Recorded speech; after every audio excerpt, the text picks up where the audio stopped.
Hello everyone, my name is Nguyen. I'm a sophomore here at Center College. Welcome to the 19th Rise Symposium oral presentation. And today as part of my research, I'm presenting on this topic right here, Felippe Binh and the Garasa Schism, a transcontinental showdown between the Portuguese Empire and the Papal States in northern Vietnam, which is a historical event that happened between 1793 and 1805 in northern Vietnam. So let's move on to the first line. So first of all, I want to thank all of you out there who are listening to this talk or who have already seen my presentation in real life. I thank you for your willingness to come here and learn about a rather niche topic in Vietnamese history. So personally, I believe that every American out there, when they hear the word Vietnam for the first time, the first thing to think about is the Vietnam War or the French colonization period. And I personally believe that Vietnam should never be remembered for that thing alone, since the land itself has like 3,000 years of history that any modern historian should look more into rather than just focusing on the 200 years in modern Vietnamese history that are usually like the most interesting topics for lots of people out there. So here, as a proof of that, I'm showing the what a Northern Vietnamese person, Northern Vietnamese couple, Tonkinese or Annamese people dressed like during Father Bing's time. So you can see that there is a great influence of Chinese sort of like costumes and Chinese culture on Vietnamese culture as well, because we share a similar history of being Confucian nations with Confucianism as the main sort of ideology. So there's a great similarity between the two, and just putting this into perspective for any person out there who is trying to look into Father Bing's life. So first, I will look at the outline for the presentation today. So I'm going to be looking at the motivation that helped me to do research for the past 1 year. And second, I'm going to talk about who was this historical figure who was Father Bing. Third, I'm going to be talking about what was the Garasa Schism, what was this event. Fourth is going to be the conclusion for this entire event, and also historical narratives that relate to it. And five is going to be the reparation we've done so far in order to help restore Father Bing's writings back to Vietnam. And six is going to be just Q&A session. So first of all, motivation. For those of you out there who already know me, you will know that I'm a very much intensive genealogy researcher. So here I have constructed a family history table of members of my family, my ancestors coming from my paternal and maternal side, who are related to the Garasa Schism and Father Bing. So specifically, around a year ago, I was looking into this historical figure right here, Father Emmanuel Xavier Nguyen, who was my second cousin 8 times removed from the same lineage in central Vietnam. He was beheaded in 1798 for refusing to renounce Christianity, because at the time, Christianity or Catholicism was illegal to be followed, and you will be sent to death if you follow the religion. So he was canonized in 1988 by Pope John Paul II in St. Peter's Square in Rome. So literally, he's in heaven right now, according to the teachings of the Catholic Church. And I was doing research about him personally because he's my ancestor and also sharing the same lineage from my paternal side. And I came across this book, A Vietnamese Moses, written by Dr. George A. Dutton from the University of California in Los Angeles. And this is the first complete biography of Father Felippe Binh that we have in sort of like 200 years, in the last 200 years, basically. And in that book, Father Bing mentioned a lot about the relationship between him and Father Triệu, my ancestor. So he mentioned that their relationship resembles that of Jonathan and David. Those of you out there who already read the Bible and the Old Testament in general, you understand that Jonathan and David are two biblical characters who basically are really close friends to each other. And there's one Bible verse here from First Samuel or First Book of Kings that talk about how Jonathan and David sharing the same soul because they are very much close friends despite all the hardships they go through. So that is the relationship between Father Bing and my ancestor right here, Father Chu.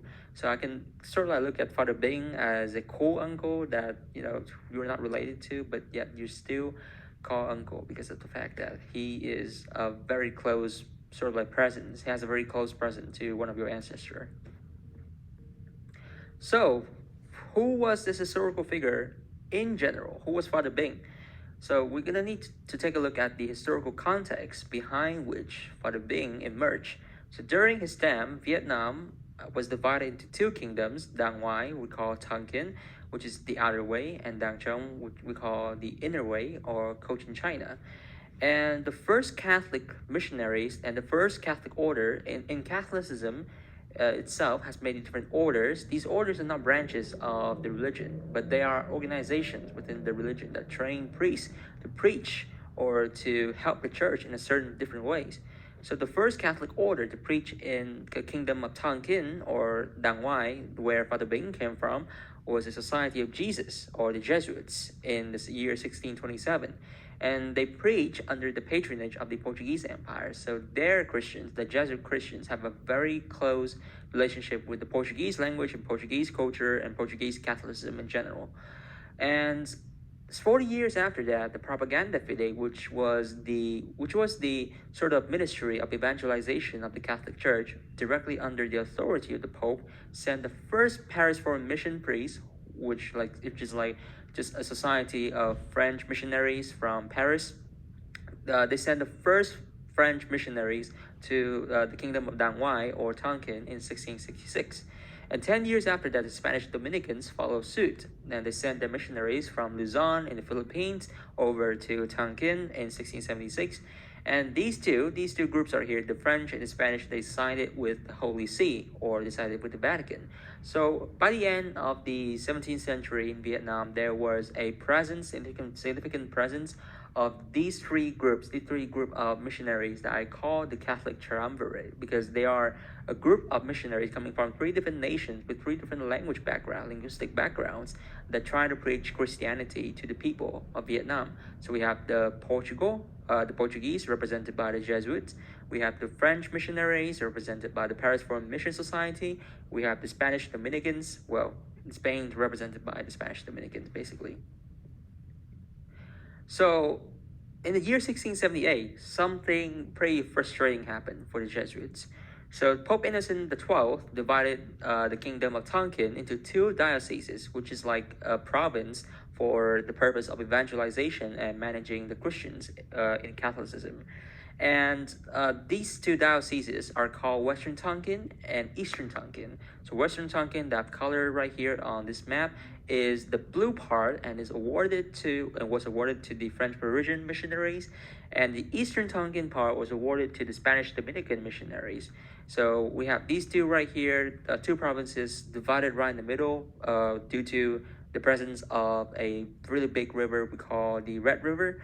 So, and the two provinces the two religious orders were rewarded these two provinces because of their loyalty to the Holy See. So where are the Jesuits? So the Jesuits are scattered all throughout the territories of these two provinces, because the Jesuits themselves, they were under the authority of the Portuguese king, what we call the Padroado do Oriente, which is the patronage of the East. So the Portuguese kings has their authority over the Jesuit Christians, but the Jesuit Christians were not under the authority of the Pope's bishop, basically, and not under the authority of the two provinces. So they are scattered all throughout the entire two dioceses as like really small separated units of parishes. And this also causes a lot of frustration later on in the time of Father Bing, when the Jesuit was disbanded in the year 1773. So who was this person? And finally, we have come to the main character of our presentation today, who was Father Felippe Binh. So Father Felippe de Rosario Nguyễn Văn Bỉnh, this is just an imaginary portrait of him based on available description from his books. He was born in the year 1759 in this village right here, in the Xuong Dinh Confraternity. Confraternity is just a subunit of a parish, basically, in contemporary Vietnamese Catholicism. And he was born under the territory of the Spanish Dominicans, and also he preached later on in the same territory.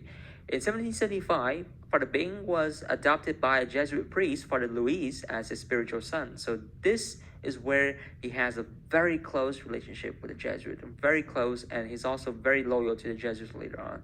In the year 1788, after the death of his spiritual father, Father Bing entered the seminary at Trung Linh to study the Latin language and become a priest. And this is also around the time when he met my ancestor, Father Triệu. In 1793, he was ordained a priest by the contemporary Spanish Dominican bishop Feliciano Alonso, and around that time, this is also the year when the Garasa Schism began later on. In the year 1796, realizing that he can no longer stay in Vietnam without being under the authority of the Spanish Dominicans or the French Parisian missionaries, and also wishing to petition the Portuguese king for a Portuguese bishop ruling over all of Vietnam, he boarded an English ship in Macau with three of his friends, and he left for Portugal to petition to Queen Maria I, and also her son, the Prince Regent John VI, and he never returned to northern Vietnam after that year. So for that amount of time, for the entire 10 years that he stayed in Portugal, he gave in total 13 different petitions to the king in order to ask for a Portuguese bishop. But everything failed in 1807 when John VI fled to Brazil because of Napoleon invading. The mission failed, and Father Bỉnh just returned to his efforts of writing books in order to send back to Vietnam instead of basically no longer have any hope of returning to Vietnam itself. And in the year 1833, he passed away at the age of 74 in Lisbon from cholera, and he was the last person in the embassy of the Tonkinese Christians to die there. And the legacy of Father Bỉnh is numerous, I would say. He wrote over 20 books of historical literature. He wrote hagiographies of different Jesuit saints. He wrote Catholic meditation works and Catholic prayer ring works in 3 different languages and 2 different scripts. So he wrote on the top here we can see in Vietnamese, in the Latin script. He wrote in Latin, he wrote in Portuguese, and he also wrote in Vietnamese in the Han Nom or the Sino-Vietnamese script. So this script is also Vietnamese. It also meant to write the Vietnamese language itself, but it's based on Chinese instead. The script is based on Chinese and not the Latin script. And a Chinese person, when they look at this script, they'll be able to understand some of the sounds, but they cannot understand the entire speech once it is when the entire passage once it's written down, because this Han Nom script is actually a product of the invention of the Vietnamese people based on their understanding of the Chinese script. So Father Bỉnh, his works stay in the Borgia collection of the Vatican Library for 200 years, ever since his death in 1833, up until when they were digitized in the year 2020. Father Bỉnh was the first Vietnamese author to write extensively in the Quốc ngữ or the Latin script. His Vietnamese books help us understand the major events from medieval Vietnam and the Napoleonic era through the commonest point of view.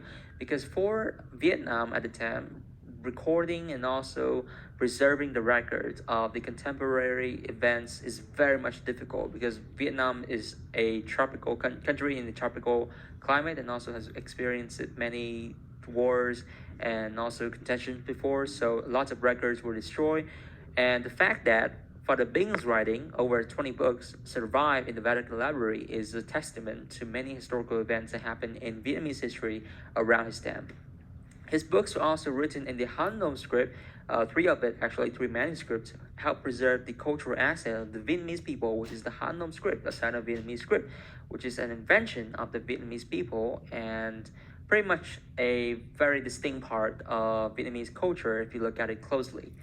And Father Bing's extensive Catholic works preserved Portuguese influence over contemporary Vietnamese culture as well, especially among the Jesuit Christian, because he was the last Jesuit Christian to die in history, basically, from Vietnam. And here I have an excerpt from one of his book right here, the Han Nom manuscript called Borgia Tonkinensis, number 18. This is from page 279b. Here he wrote, and here I translate and quote, "I have long forgotten our nation's script, but I try to write this book for my brethren to read. And should I die before returning, I have bequeathed this book to Father Francisco so that he can bring them to you, my brethren." So you can see that even though Father Bing was exiled in Portugal until the end of his life, he still maintained writing the script in order, with the hope that he could one day give all his books back to Vietnam, transfer them all back to Vietnam for his fellow Jesuit Christians to read and understand what he's been going through for the last like 20 years exile in Portugal, basically. So now we're going to move on to talk about more about the Garasa schism itself. So first, the definition of a schism. What is a schism? A schism occurs when a single religious body divides itself over theological, over authority issue, over whatever issue there is, and becomes two separate religious bodies. So we can see schism and examples of it in the Catholicism and Orthodoxy schism, which is called the Great Schism, that happened in the year 1054, that split the church into two, Catholicism in the West and Orthodoxy in the East. And we can also look at that from the perspective of the Catholicism and Protestantism schism in the year 1517 with the trial of Martin Luther and his refusal to submit to the Catholic Church. So we have two branches of the faith being divided from that point on. So what are the harms of a schism? Excommunication is the biggest harm. You are ostracized, or you are eliminated out of the circle of the church, and you cannot receive the 7 sacraments. So in the Catholic Church, there are 7 sacraments that one must receive at some point in their life, in one way or another, in order to ensure that they will stay in the state of grace towards God, and will always be able to enter heaven. So if you cannot receive any of these sacraments, you cannot go to Mass, you cannot be baptized and all of that, you won't be able to enter heaven, and you'll be entering eternal damnation in hell if you do not submit, basically, from the church teaching. And how do we end schism? A schism can only be end when one party submit themselves before the Pope or those who inherit the apostolic succession rights, aka the bishops of their local jurisdiction. So if there's no submission, there is no end to a schism, and you just have more schism being born out of people not submitting to the higher authority. So the cause of the Garasa schism is very much multi-layered. The local indirect cause, in my opinion, is the religious contention over missionary territory and the disbandment of the Jesuits in 1773. So here we have the seal of the Dominicans and also of the Paris Foreign Mission Society and the Jesuit on the other side. So there's been long religious contention between the different religious orders in the Catholic Church. We have the Dominicans and the Franciscans over theology. We also have the Dominicans and the Jesuits over matters of liturgy, because there's also the Chinese Rite schism. The Chinese Rite controversy, in which the Jesuits were accused by the Dominicans of being too lax on keeping Chinese religious customs within Catholicism.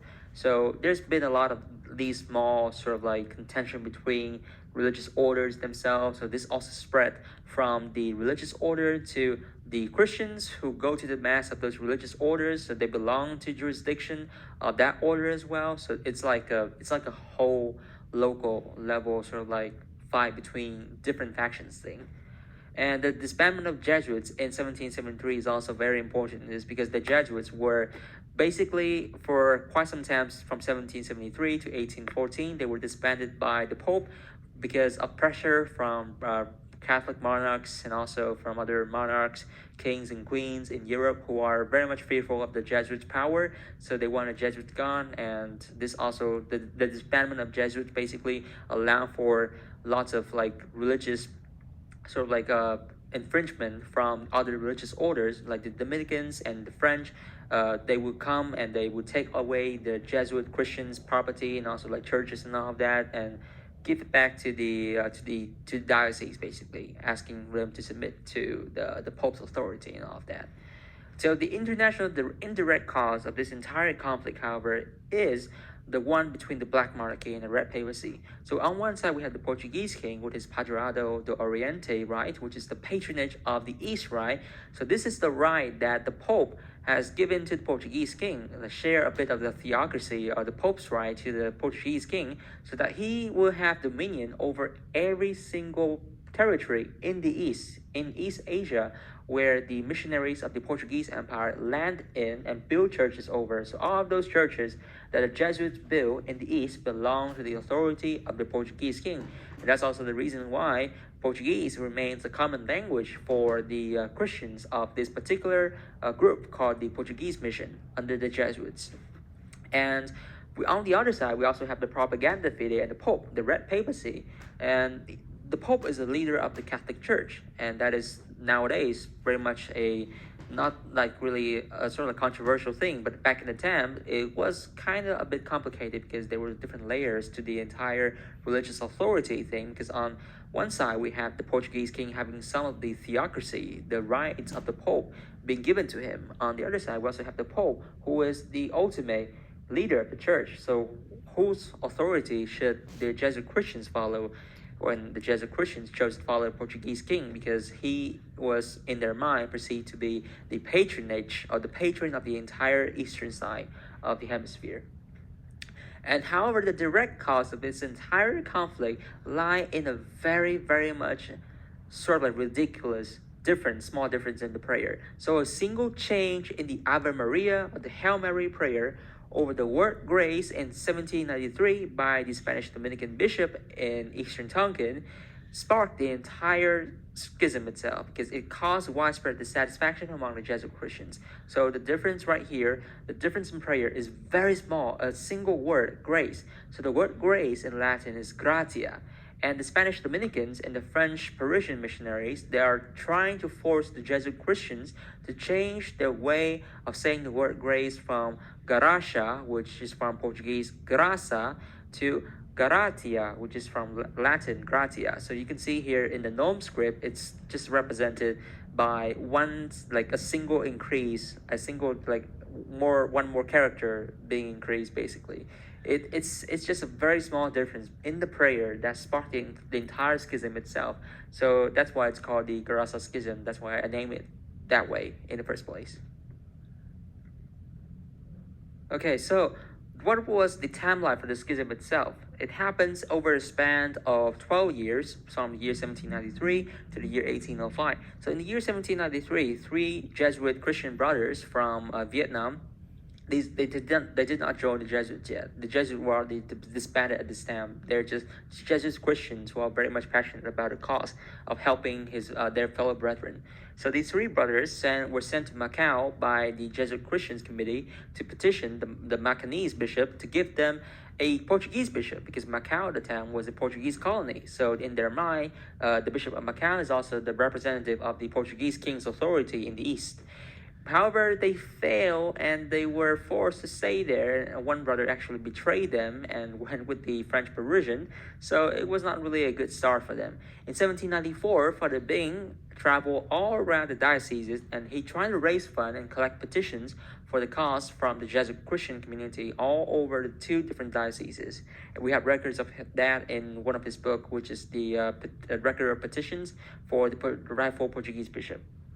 In year 1795, two brothers went from Macau to Goa in India and tried to petition the Archbishop, because Goa in India was the seat of the Archbishop of Goa, and the Archbishop of Goa was seen as the head, the primate of the entire Eastern Catholic sphere, basically, and also like the most senior official, the most senior church leader after the Portuguese king, and also the patriarch in Lisbon, to represent the Christians over in the east. So these two brothers went to petition to the bishop, but they also failed, and they were robbed along the way by French Protestants, pirates, and also they were stranded in Batavia in Indonesia for a while before they returned to Macau in very poor state.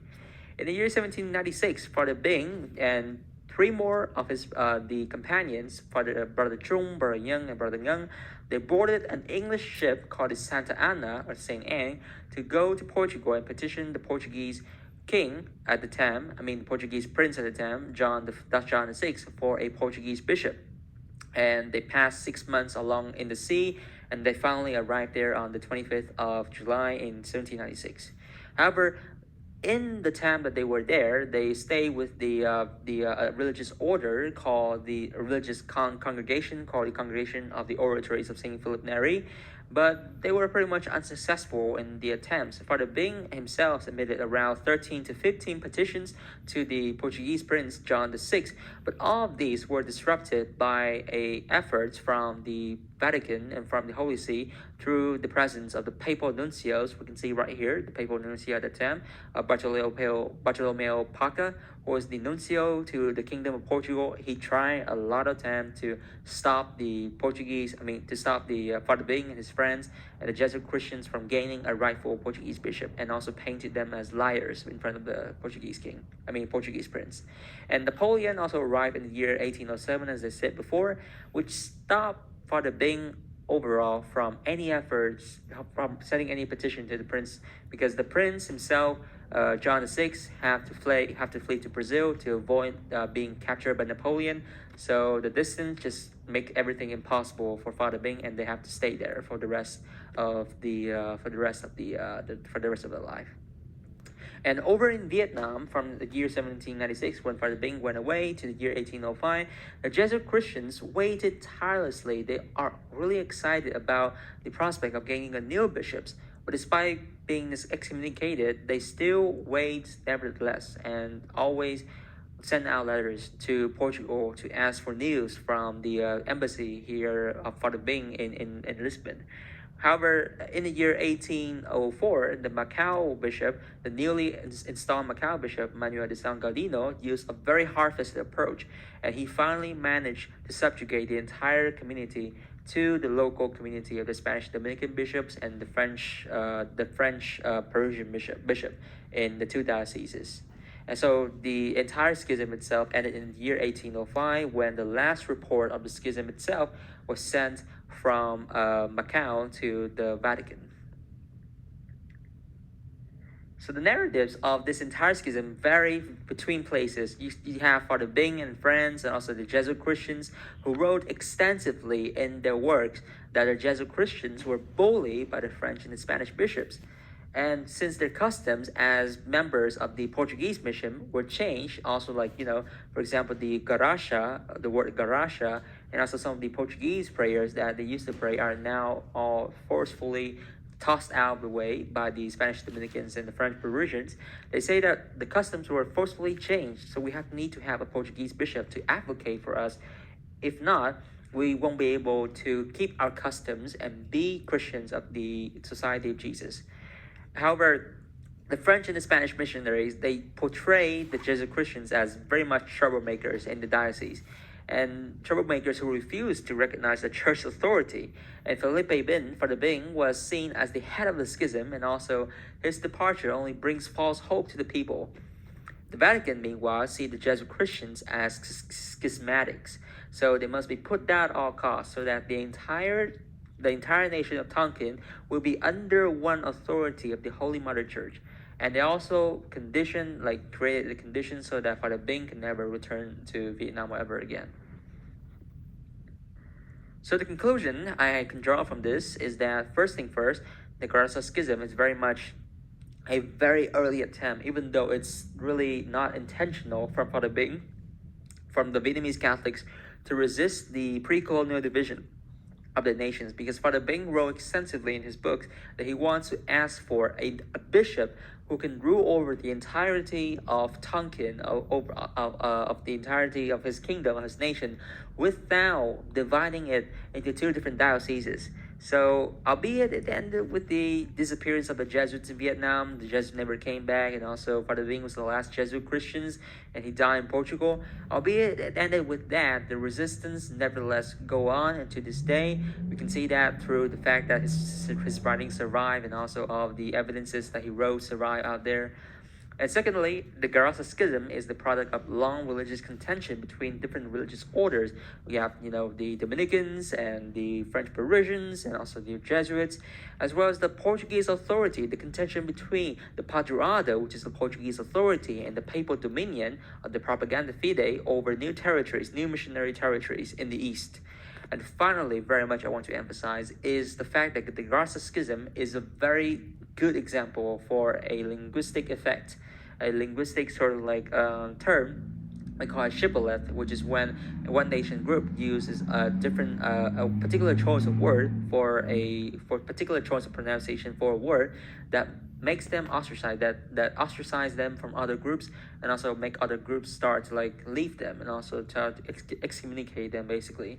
So the fact that the Portuguese Christians, the Jesuit Christians, used the word Garasa, in spite of the fact that they were told to use the word Garatia at the cost of being excommunicated. They still kept on using the word Garasa. That's a very typical example, I would say, of the shibboleth effect. And the reparation has been done. There's so far there's been a lot of that. Last month I traveled. A few days ago I traveled to New York City to join this conference right here to introduce this platform called Digitizing Vietnam. And this is a platform sponsored by the Columbia University Weatherhead East Asian Institute and also the Henry Luce Foundation for the purpose of preserving rare manuscripts that were written in the Han Nom script of the Vietnamese people in order to preserve one piece of Vietnamese culture. And as a collaborator and the co-host of the collection of Father Bing in that entire endeavor, I've been able so far to upload, the one out of the 3 manuscripts and around out of the 1,000 pages that he wrote in the Han Nom script, I've been able to do like 500 pages so far on this platform, uploading them and also translating them from the Han Nom script to the Latin script so that people can come over and people can read what he actually wrote, and also to preserve his writing and preserve his memories as a very much important historical figure in Vietnamese history, and also a very much long forgotten and misunderstood one as well. Okay, so here are all my sources. These are all primary documents. You have the history of An Nam, you have the Book of Miscellaneous Affairs, you have the records of attaining a rightful bishop, and you have Father Bing's prayer book. These are the 4 main manuscripts so far that I've been able to work with in order to, construct this entire presentation altogether. All right, thank you so much for your attention, and now I'm open for any Q&A.